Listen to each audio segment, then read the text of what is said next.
Di episode ini, dua orang akhirnya selamat dan sudah tersadar, yakni bocil Seungjo dan juga Bomi.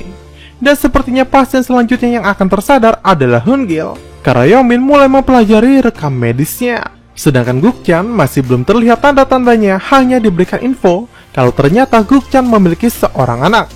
Kemudian di episode ini pula mulai ada retakan hubungan antara Minho dan juga Yeongmin, karena mereka malah saling menyalahkan atas setiap kejahatan yang terjadi. Oke, sebelum kita masuk ke sinopsis episode 11 ini, bantu channel Mimin ini dengan cara menekan tombol subscribe-nya ya, agar Mimin tetap semangat memberikan konten-konten menarik untuk kalian semua. Gomawo. Walaupun Yeongmin dalam tubuh Sentak terdistorsi, pada akhirnya misi mereka tetap berhasil menyelamatkan nyawa bocil Seungjo dengan menyerahkan tugas operasi sulit kepada dokter utama yang mengikuti arahan instruksi dari Yeongmin.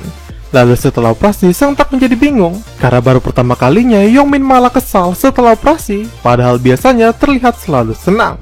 Yeongmin pun menanyakan kejadian itu kepada Pak Taes, tapi Pak Taes tidak bisa menjawabnya. Tak lama berselang, arwah bocil Seungjo mulai perlahan menghilang, dan Sentak bersama Yeongmin langsung mendatangi tubuh Seungjo yang kini sudah tersadar. Sentak pun merasa senang dan merasa bangga, karena jika dibandingkan Yeongmin, dirinya lebih beruntung bisa memegang dan dilihat oleh bocil Seungjo. Dan hal ini membuat Yeongmin merasa iri, dan dia kesal pada dirinya sendiri mengapa harus terbaring koma tanpa bisa melakukan apapun dengan tangannya sendiri. Yeongmin juga merasa bersalah karena dengan dirinya koma malah menyusahkan banyak orang, terutama Sejin. Usai menelpon Michael, temannya di Amerika, mengenai waktu sadarnya Yeongmin setelah keadaannya membaik, Sejin bertemu dengan Sentak yang menanyakan keadaan Yeongmin. Namun Sejin malah menceritakan keluh kesahnya kalau mungkin itu adalah takdir yang diinginkan oleh Yeongmin, layaknya tembok penghalang antara mereka.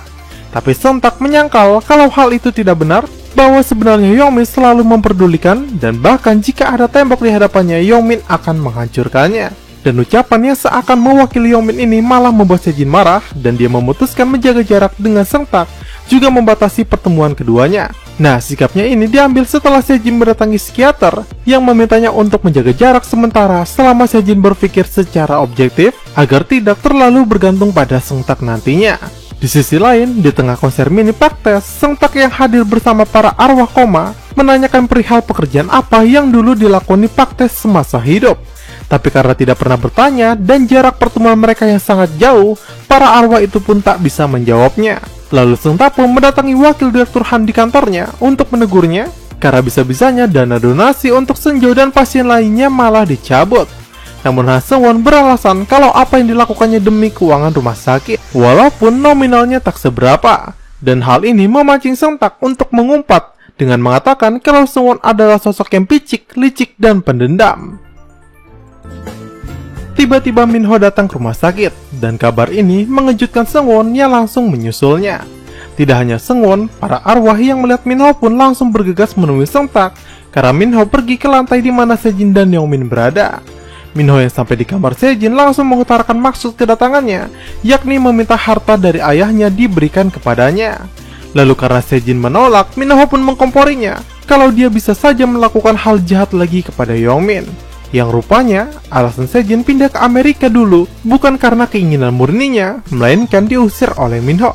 Dan jika Sejin menolak, Minho akan menyakiti Yeongmin, dan hal itu sudah pernah dilakukannya dengan menyuruh tukang pukul memukuli Yeongmin terutama pada bagian tangannya. Dan karena provokasinya tak kunjung berhasil, Minho pun memaksa Sejin untuk memberikan cap jari dengan cara yang sangat kasar. Dan untunglah Sentak tepat waktu tiba di sana, dan Yeongmin langsung memasuki tubuh Sentak untuk memberikan Minho pelajaran. Dan pertengkaran pun usai karena Seung-won sudah tiba di sana untuk membawa Minho pergi. Nah, di kantor Seung-won, Minho yang tak terima diatur malah mengingatkan Seung-won kalau semua ini bukanlah ulahnya, melainkan ulah dari Seung-won yang menyebabkan komanya Yeongmin. Jadi Minho tak mau ikut campur perihal masalah Yeongmin dan Seung-won. Usai kejadian tersebut, Soo-jung menemui Sentak untuk mengungkapkan sekaligus bertanya mengenai Yeongmin yang ada di tubuhnya. Karena sebelumnya, Sentak bergegas lari menemui Sejin, jadi pasti ketika itu dia yakin Yeongmin masuk ke tubuhnya. Sentak pun menjawab kalau hubungan mereka adalah privasi, jadi Soo-jung tidak perlu tahu apapun tentang mereka. Dan Sentak balik bertanya, mengapa Soo-jung mempercayainya perihal kemampuan melihat arwah, yang dijawab Soo-jung dengan teka-teki besar yang menyangkut kejadian 20 tahun silam. Lalu saya menemui Sang Tak, Sujung bertemu dengan Pak Tes yang berada di dalam tubuh Bu Kim. Kali ini Sujung semakin bingung karena Bu Kim kembali mengenalnya, padahal kemarin Bu Kim tidak mengenalnya. Setelah itu Pak Tes menemui Sang Tak dan Yeongmin untuk menjelaskan alasan mengapa arwah Yeongmin terdistorsi. Alasannya, karena arwah Yeongmin kehilangan kepemilikan atas tubuh Sang Tak, jadi ada tarik-menarik antara arwah Yeongmin dan juga Sang Tak. Baik Sang Tak dan Yeongmin kini mencari tahu sendiri cara menyadarkan tubuh Yeongmin dari koma. Mereka membaca berbagai buku dan jurnal untuk mencari referensi. Dan kegiatan melelahkan ini juga didukung 3 sekawan arwah koma yang membawakan Yeongmin minuman. Tapi di tengah itu tiba-tiba Bomi yang tadinya ada di sebelah mereka malah menghilang. Yang rupanya Bomi ini sudah kembali ke tubuhnya karena tubuhnya sudah tersadar dari koma yang panjang. Walaupun ini kabar bahagia, tapi malah menjadi kesedihan karena 2 arwah lainnya kehilangan 1 teman mereka.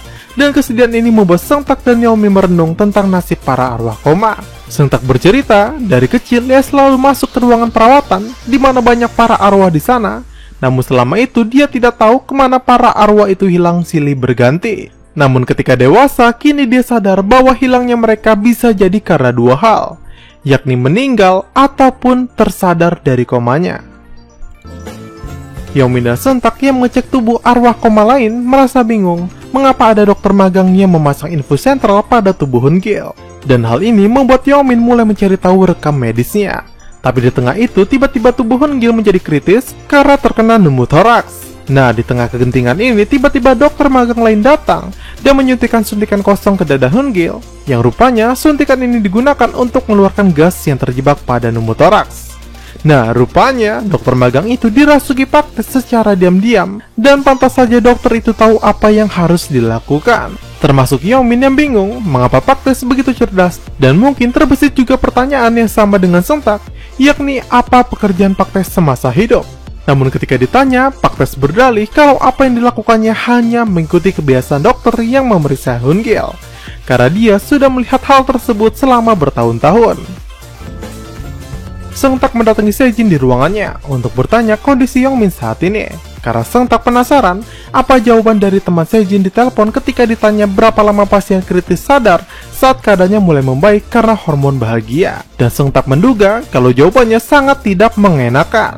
Kemudian Sang Tak juga akhirnya berkata jujur kalau selama ini yang sering berkomunikasi dengan Sejin seakan bukan dirinya adalah Yeongmin. Dan Sejin pun hanya terdiam terkejut seakan tidak percaya, dan episode ini pun berakhir sampai di sini.